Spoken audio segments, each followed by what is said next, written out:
अस्सलामुअलैकुम दोस्तों, आज हम सुनेंगे एक ऐसी ईमान अफरोज और हैरत अंगेज दास्तान जो कुरान पाक में बड़े ही अजीम अंदाज में बयान की गई है।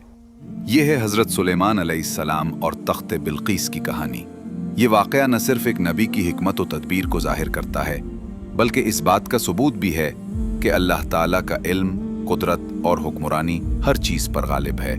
हज़रत सुलेमान अलैहिस्सलाम नबी हज़रत दाऊद अलैहिस्सलाम के फर्जंद थे। आपको न सिर्फ नबूवत अता हुई बल्कि ऐसी बादशाहत भी दी गई जो किसी और को नसीब नहीं हुई। अल्लाह ताला फरमाता है, और हमने दाऊद को सुलेमान अता किया, बहुत अच्छा बंदा था, बेशक वो अल्लाह की तरफ रुजू करने वाला था। तफसीर इब्ने कसीर में बयान किया गया है कि अल्लाह ने हज़रत सुलेमान को वो इल्म और फहम अता किया जो किसी बादशाह या नबी के पास न था। आपको जानवरों की ज़बान समझने और हवा व जिन्नात पर इख्तियार दिया गया। कुरान में इरशाद है, और हमने सुलेमान के लिए हवा को मुसख्खर कर दिया जो उसके हुक्म से चलती थी जहां वो चाहता था। दोस्तों, ये सब कुछ सिर्फ एक बादशाहत नहीं बल्कि अल्लाह की तरफ से नबी को अता करदा मोजज़ा था। हजरत सुलेमान अदलो इंसाफ में बेमिसाल थे। तफसीर कुर्तुबी के मुताबिक आपके दरबार में इंसाफ इस कदर मजबूत था कि एक छोटी चींटी को भी जुल्म का खौफ न होता। एक दिन हजरत सुलेमान अपनी फौजों का मुआयना कर रहे थे। उनकी फौज 3 हिस्सों पर मुश्तमिल थी: इंसान, जिन्नात और परिंदे। कुरान में फरमाया गया, और सुलेमान के लिए जिन्नात, इंसान और परिंदे जमा किए गए और वो तरतीब से सफ़ों में रखे जाते थे। सूरत उन-नमल आयत 17। इसी दौरान जब वो वादिये नमल के करीब पहुंचे तो एक निहायत दिल छू लेने वाला वाक़या पेश आया। कुरान में बयान है, यहाँ तक कि जब वो चींटियों की वादी में पहुंचे तो एक चींटी ने कहा, ए चींटियों, अपने बुलों में दाखिल हो जाओ, कहीं सुलेमान और उसकी फौज तुम्हें रोंद न डाले और वो न जानी। सूरत उन-नमल आयत 18। हजरत सुलेमान अलैहिस्सलाम ने जब ये बात सुनी तो मुस्कुरा दिए। तफसीर इब्ने कसीर में लिखा है कि अल्लाह ने उन्हें चींटियों की जबान समझने का इल्म दिया था, और ये सुनकर वो न सिर्फ मुस्कुराए बल्कि अल्लाह का शुक्र अदा किया। फिर वो उसकी बात पर मुस्कुराया और कहा, ए मेरे रब, मुझे तौफीक दे कि मैं तेरे इस एहसान का शुक्र अदा करूं जो तूने मुझ पर और मेरे वालिदैन पर किया, और ऐसे नेक अमल करूं जिनसे तू राजी हो। सूरत उन-नमल आयत 19। ये हजरत सुलेमान की आजजी और अल्लाह के हुजूर शुक्रगुजारी का मजहर है। दोस्तों, जो शख्स अल्लाह के नेमतों पर शुक्र अदा करता है, अल्लाह उसे और ज्यादा अता फरमाता है। कुछ अरसे बाद जब हजरत सुलेमान ने अपनी फौजों का जायजा लिया तो देखा कि एक परिंदा हुदहुद मौजूद नहीं है। आपने फरमाया, मुझे हुदहुद नजर नहीं आ रहा, क्या वो गैर हाजिर है? अगर उसने कोई वाज़े उज़्र पेश न किया तो मैं उसे जरूर सख्त सजा दूंगा। सूरत उन-नमल आयत 20 से 21। तफसीर तबरी में बयान है कि हुदहुद दरअसल एक मालूमाती परिंदा था जो पानी की तह, जमीन की साख्त और दूर दराज इलाकों की खबर लाता था।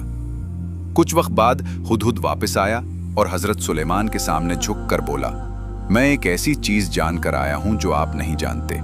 मैं सबा, यमन से एक यकीनी खबर लाया हूं। सूरत उन-नमल आयत 22। दोस्तों, सबा यमन का एक कदीम शहर था। हुदहुद ने बताया, मैंने वहां एक औरत देखी जो उन पर हुकूमत करती है।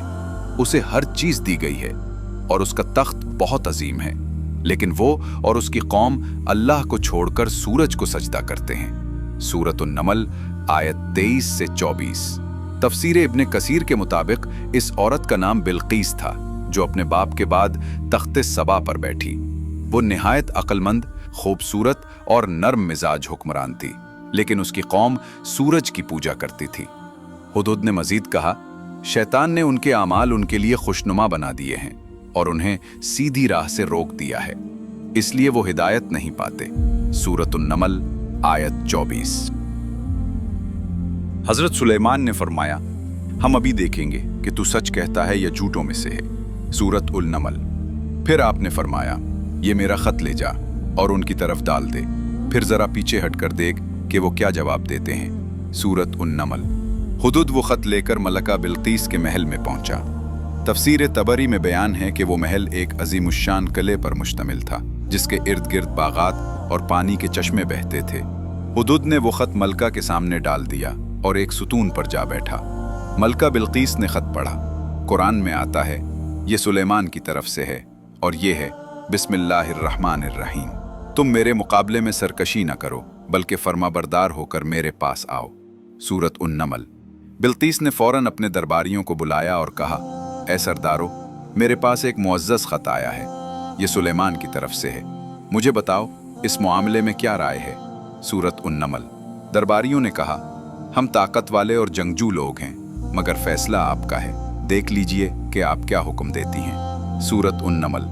बिल्कीस ने बड़ी हिकमत से जवाब दिया। उसने कहा, बादशाह जब किसी बस्ती में दाखिल होते हैं तो उसे बर्बाद कर देते हैं और उसके इज्जत वालों को जलील कर देते हैं। मैं उनकी तरफ एक तोहफा भेजती हूँ और देखती हूँ कि कासिद क्या खबर लाता है। सूरत उन-नमल। ये फैसला उसकी अक्लमंदी की दलील था। तफसीर इब्ने कसीर में लिखा है कि बिल्कीस ने तकरीबन सोने, जवाहिरात और खुशबुओं से भरे काफिले को सुलेमान की तरफ रवाना किया ताकि उनकी नीयत को परखा जा सके। जब वो तोहफा हजरत सुलेमान के दरबार में पहुंचा तो आपने फरमाया, क्या तुम माल से मेरी मदद करना चाहते हो? जो कुछ अल्लाह ने मुझे दिया है वो तुम्हें जो कुछ दिया गया है इससे कहीं बेहतर है। तुम अपने तोहफे वापस ले जाओ। सूरत उन-नमल आयत 36। ये सुनकर कासिद हैरान रह गए।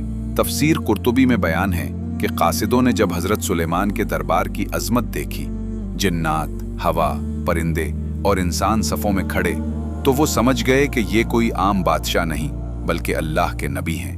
वो वापस जाकर मलका बिल्कीस को सुलेमान की शान व शौकत का हाल सुनाने लगे। बिल्कीस ने सोचा कि अब मुकाबला मुमकिन नहीं। उसने फैसला किया कि वो खुद जाकर हजरत सुलेमान अलैहिस्सलाम से मुलाकात करेगी। जब वो अपने दरबार से रवाना हुई तो हजरत सुलेमान ने फरमाया, ए सरदारो, तुम में से कौन है जो इसका तख्त मेरे पास लाए, इससे पहले कि वो मेरे पास फर्माबरदार होकर पहुंचे। एक कवि और जोरावर जिन ने कहा, मैं इसे आपके पास ले आऊंगा इससे पहले कि आप अपनी मजलिस से उठें, और मैं इस पर कुदरत रखता हूं। लेकिन एक ऐसा शख्स जिसके पास इल्म किताब था, मुफस्सिरीन के मुताबिक वो हजरत आसिफ बिन बरखिया थे, हजरत सुलेमान के वजीर। उसने कहा, मैं इसे आपके पास ले आऊंगा इससे पहले कि आपकी पलक झपके। हजरत सुलेमान ने देखा कि तख्त उनके सामने मौजूद है तो फौरन सजदा शुक्र अदा किया और फरमाया, ये मेरे रब का फजल है ताकि वो मुझे आजमाए कि मैं शुक्र अदा करता हूँ या नाशुक्री करता हूँ। जब बिल्कीस पहुंची तो हजरत सुलेमान ने उससे कहा, क्या तुम्हारा तख्त ऐसा ही है? उसने कहा, ये तो बिल्कुल वैसा ही लगता है। उसे मालूम हो गया कि ये मौजज़ा अल्लाह की कुदरत से हुआ है। फिर उसे एक महल में बुलाया गया जिसका फर्श शीशे का था और नीचे पानी बह रहा था। जब बिल्कीस ने महल देखा तो उसे लगा कि ये पानी है और उसने अपनी पिंडलियां उठा ली। हजरत सुलेमान ने फरमाया, ये तो शीशा का फर्श है। ये मंजर देखकर बिल्कीस का दिल लरज़ गया। उसने फौरन कहा, मैं रब्बुल आलमीन पर ईमान लाती हूँ, सुलेमान के खुदा पर जो अल्लाह ही है, सबसे बुलंद और बरतर। सूरत उन-नमल। मुफस्सिरीन बयान करते हैं कि इसके बाद बिल्कीस ने अपने कौम के साथ इस्लाम कबूल कर लिया। हजरत सुलेमान ने उसे उसके तख्त पर वापस भेज दिया, लेकिन अब वो अल्लाह की फरमाबरदार थी।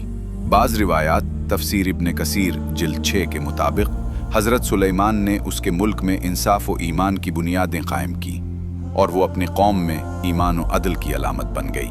हजरत सुलेमान ने हमेशा ये सबक दिया कि बादशाहत, दौलत और ताकत सिर्फ आजमाइशें हैं, असल चीज शुक्र, इंसाफ और अल्लाह की फरमाबरदारी है। उन्होंने जिन्नात, हवा और परिंदों पर हुकूमत की, लेकिन कभी गुरूर नहीं किया। यही उनकी नबूवत और बंदगी की शान थी। और हमें इस अजीम कहानी से यही सबक मिलता है कि अल्लाह जिसे चाहे इज्जत दे, जिसे चाहे हुकूमत दे, लेकिन असल कामयाबी इनाम में नहीं बल्कि ईमान में है। अगर दिल अल्लाह के आगे झुक जाए तो सब कुछ इंसान के ताबे हो जाता है। बिल्कीस की तरह अगर हम भी गुरूर छोड़कर अल्लाह के आगे झुक जाएं तो हमारे दिलों के तख्तों पर ईमान का नूर बैठ जाता है। यही हजरत सुलेमान अलैहिस्सलाम और बिल्कीस की कहानी का असल पैगाम है कि ताकत अल्लाह के हाथ में है और सबसे बड़ी बादशाहत बंदगी की बादशाहत है। ऐसी सच्ची इस्लामी कहानियां सुनने के लिए हमारा channel true Islamic stories subscribe करना न भूलिए। अल्लाह हाफिज।